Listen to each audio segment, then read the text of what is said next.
Hello everyone, welcome to my channel and welcome back to my another new vlog. তো যেদিনকার ভ্লগটা তোমাদের সঙ্গে share করছি সেদিনটা ছিল 18ই আগস্ট 2024-এর। হ্যাঁ, অনেক দিন আগের, আমি জানি 2 বছর হতে চললো। যাই হোক, তো সেদিনটা ছিল আমাদের বাড়ির পুজোর অষ্টমঙ্গলা, মানে আমাদের বাড়ির মা মনসা পুজোর। সকাল 9টা বাজে, তখন উঠে দেখছি এরকম ঝড় জল। আর আমাদের তো গাছগুলো ভেঙে পড়েছিল, পেঁপে গাছগুলো আগের ভ্লগেই দেখিয়েছি, সেই গাছগুলো এখনও পড়ে আছে, তোলা হয়নি বা কাটাও হয়নি। কেন কি 3 দিন ধরে সমানে টানা এইভাবে বৃষ্টি হয়ে যাচ্ছে, উঠোন একদম ভেজা, দেখতেই পাচ্ছ। সকাল 9টা বাজে তখন আমি ব্লগটা শুরু করেছি, আর ভীষণ দমকা মেরে হাওয়া দিচ্ছে, সব যেন উড়িয়ে নিয়ে চলে যাবে এরকম একটা অবস্থা। আর সেদিন আমি যাব মদনেশ্বর মন্দিরে পুজো দিতে, আমাদের এখানেই। অনেকেই হয়তো জানে যারা আমার বাড়ির আশেপাশে। এনিওয়ে, এই মন্দিরটাতে আমি আগেও ভ্লগ দিয়েছি, বা এই মন্দিরটার ভিডিও আমি আগেও তোমাদেরকে দেখিয়েছি। তোমরা যারা জানো তারা জানো। সমস্ত কিছু রেডি। মা এইদিকে দেখো একটা বাটিতে জল নিয়ে এসে ফলগুলো ধুয়ে নিচ্ছে, কারণ বাইরে যাওয়ার অবস্থা নেই। তো বাড়ির শিবলিঙ্গতে আমি ভেবেছিলাম আগে জল দিয়ে পুজো করে নেব, কিন্তু ভাবলাম যে না, আগে মন্দিরের পুজোটাই সেরে আসি। কিন্তু কি করে যাব সেই চিন্তাতে আমার মাথা খারাপ হয়ে যাচ্ছে, কারণ এত বৃষ্টি পড়ছে। আর প্রত্যেক মাসের একটা সোমবারে আমি মন্দিরে যাই, সেই একটা নির্দিষ্ট সোমবার রয়েছে, সেই নির্দিষ্ট সোমবারটা সেদিনই ছিল আমার বাড়ির পুজোর অষ্টমঙ্গলার দিনে। তো সেদিন না গেলেও আমার হবে না, যেতেই হবে। কিন্তু কোনোভাবেই কোনো গাড়ি পাওয়া যাচ্ছে না, কারণ 2 দিন ধরে যেহেতু কারেন্ট নেই, তাই টোটোগুলোতে চার্জ নেই। আর হচ্ছে গিয়ে কোনো গাড়িও আসছে না, কারণ বৃষ্টিতে ভিজে একদম জঘন্য অবস্থা। ছাদে এলাম, কারণ ওই যে অপরাজিতা গাছটাতে অপরাজিতা ফুল ধরে আছে, সেটাই ওই মন্দিরে নিয়ে যাওয়ার জন্য। আর দেখতে পাচ্ছ যে আমি বাকি দুটো গাছ ভেতরে রেখে দিয়েছি, কারণ ঝড়ে একদম যাত্রা অবস্থা হয়ে যাবে। এই অপরাজিতা গাছটাই তো একদম নুইয়ে পড়েছে, এরকম একটা অবস্থা। আর আমার পাগল পাগল লাগছে, আমি শুধু ভাবছি ভগবানের কৃপায় ভালো করে পুজোটা দিয়ে আসতে পারলেই হয়। মুড আমার খারাপ, একদম বিরক্ত লাগছে। কোন সকালে আমি উঠে স্নান করে রেডি হয়ে আছি, এমনিতেই তো কারেন্ট নেই, জল পড়ছে 2 দিন ধরে টানা সমানে, তার উপর হচ্ছে গাড়ি নেই, মানে কি একটা বিচ্ছিরি মার্কা অবস্থা। আর সেই দিনটা তো ছিল আমাদের বাড়ির পুজোর অষ্টমঙ্গলা, সেদিনও আমাদের মন্দিরে গান করতেই হবে। তো সেদিন যে কি করে গান হবে সেটাও আমি ভাবছি, আর ভেবে মাথা খারাপ হয়ে যাচ্ছে বাড়ির প্রত্যেকেরই। কারণ ওরা কি করেই বা আসবে, গানের লোকজনগুলো, আর কি করেই বা সমস্ত কিছু হবে। তো ছাদে থেকে নেমে এসে কিছুক্ষণ পরে দেখছি ভীষণ জোরে ঝড় শুরু হয়েছে, মানে যাতা অবস্থা। আমি শুধু ভাবছি ভগবান আজকের দিনটা পার করে দাও, আমি কী করে যাব। আর ওই যে বড় গামলাগুলো দেখছো ওখানে উঠোনে নামানো রয়েছে, ওইগুলোতেই জল ভরছে, যাতে জলের ঘাটতিটা একটু কমে, চাহিদাটা একটু মেটে। কারণ আমাদের ট্যাঙ্কিতে জল নেই, জল শেষ, কোথা থেকেই বা জল আসবে, এরকম একটি অবস্থা।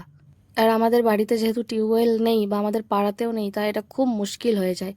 আমি সারাক্ষণ এই বারান্দা থেকে রেলিংয়ের সামনে দাঁড়িয়ে দেখছি আর বলছি ভগবান বৃষ্টিটা একটু থামুক। ভাবি তো অনেক ফোন ফোন করছে, কোনো গাড়ি পাওয়া যাচ্ছে না। তো তাই জন্য ভাবলাম বাড়িতেই পুজোটা দিয়ে নিই, কারণ বাড়িতে পুজোটাও তো করতে হবে। তো বাড়ির পুজো সেরে নিয়েছি, আর আমি পুজো করার পর মাও পুজো করে নিচ্ছিল।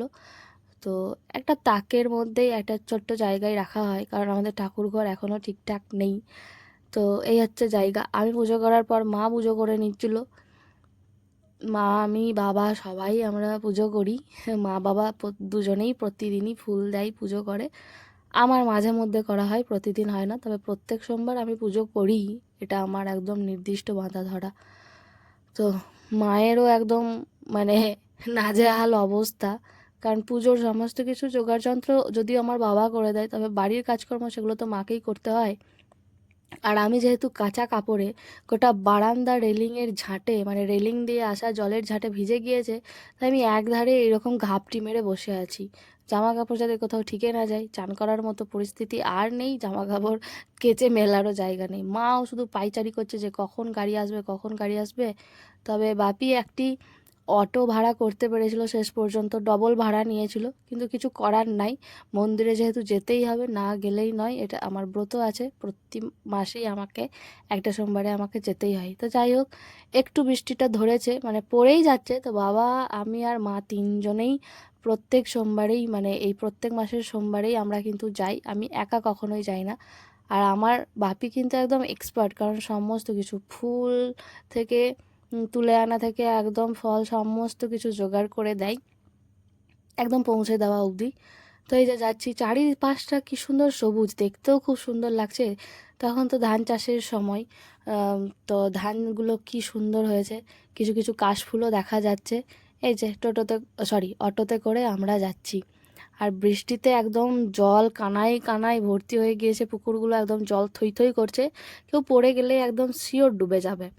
আর আমাদের এই রাস্তাতে না প্রচুর পুকুর আছে আর গাছপালায় ভর্তি একদম, খুব সুন্দর, চারপাশটা সবুজ। এই যে মন্দিরে এসেছি, স্বভাবতই মন্দিরের লোকজন নেই বললেই চলে। আর ঝড়ে মন্দিরের চারপাশটার অবস্থা দেখো, যত গাছ ছিল সব পাতা ভেঙে একদম গোটা মন্দিরটা এই পাতাতেই ঢেকে গিয়েছে। তো 2-4 জন লোক রয়েছে, আমার মতো বেশ কয়েকজন আছে যারা ওই প্রত্যেক মাসেই সোমবারে আসে পুজো করতে। আর বৃষ্টি ভেজা মন্দিরটা কি অসাধারণ লাগছে তাই না দেখতে। আমার ব্লগ যারা নিয়মিত দেখে তারা এই মন্দিরের অনেক ভিডিও দেখেছে। এটা কথিত আছে কি, এটা মহাভারতের সময়কালকার তৈরি করা। অজ্ঞাতবাসের সময় আমাদের এই এলাকাতেই পঞ্চপাণ্ডব তার মায়ের সাথে ছিলেন, তো তখনই নাকি এই মন্দিরটা তৈরি করা হয়েছে, সেই বহু যুগ আগের মন্দিরটা। তারপরে অনেকবার সংস্করণ হয়েছে অবশ্যই। তো মন্দিরে এই যে পুজোও হচ্ছে।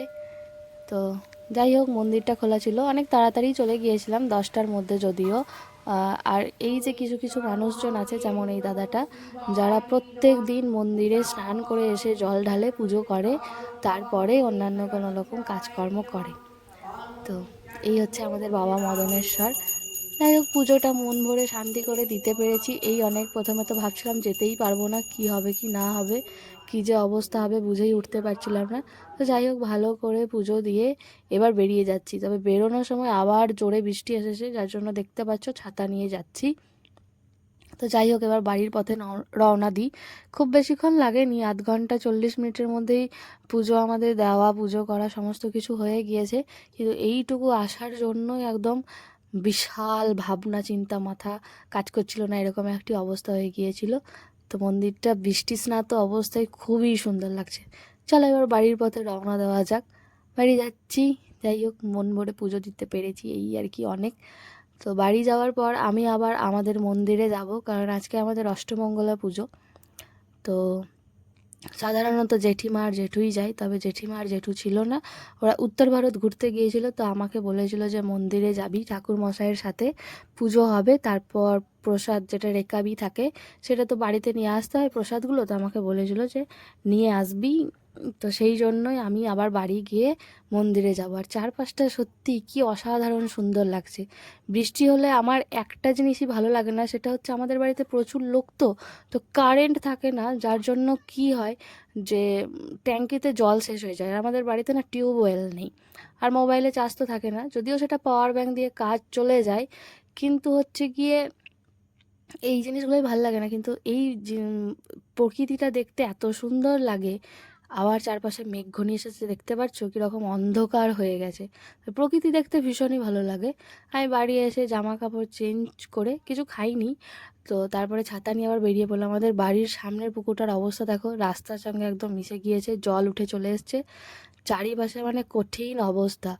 মন্দিরের পেছন দিকটা তোমাদেরকে গিয়ে দেখাবো যে ওটা পুকুর না জমি না রাস্তা, তোমরা কিছু ধরতেই পারবে না। এই পুকুর একদম কানা কানা ভর্তি, আর একদিন যদি এরকম বৃষ্টি হয় রাস্তা পুরো ডুবে যাবে। এই তো মন্দিরে চলে এসেছি, সব পুকুরগুলোর একদম যা তা অবস্থা, ডুবে একদম ভিজে গিয়েছে।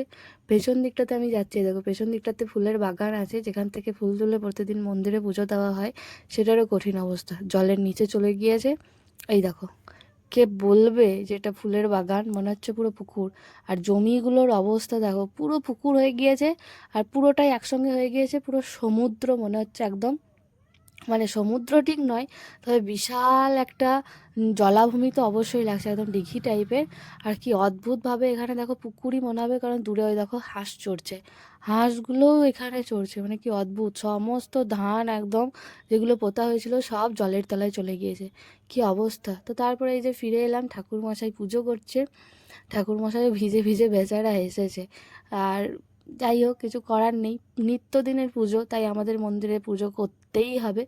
পুজো হয়ে গেলে আমি প্রসাদ নিয়ে বাড়ির দিকে যাব। তার আগে অবশ্যই সবাইকে ওখানে প্রসাদ দিয়েছিলাম যারা ছিল। অনেক ছোট ছোট বাচ্চাই থাকে যারা প্রতিদিনই আসে, ওদের খুব ভালো লাগে। তো এই ছিল ভিডিও আজকের। তোমাদের সবার কেমন লেগেছে অবশ্যই জানিও, আশা করি ভালো লেগেছে। আর এগুলো আমার স্মৃতির পাতায় থেকে যাক। তবে হ্যাঁ, এগুলো এডিট করে দিতে আমার অনেকটাই সময় লেগে গেল। এনিওয়ে, দেখা হবে পরের কোনো ভিডিওতে। ততক্ষণ টাটা, রাধে রাধে।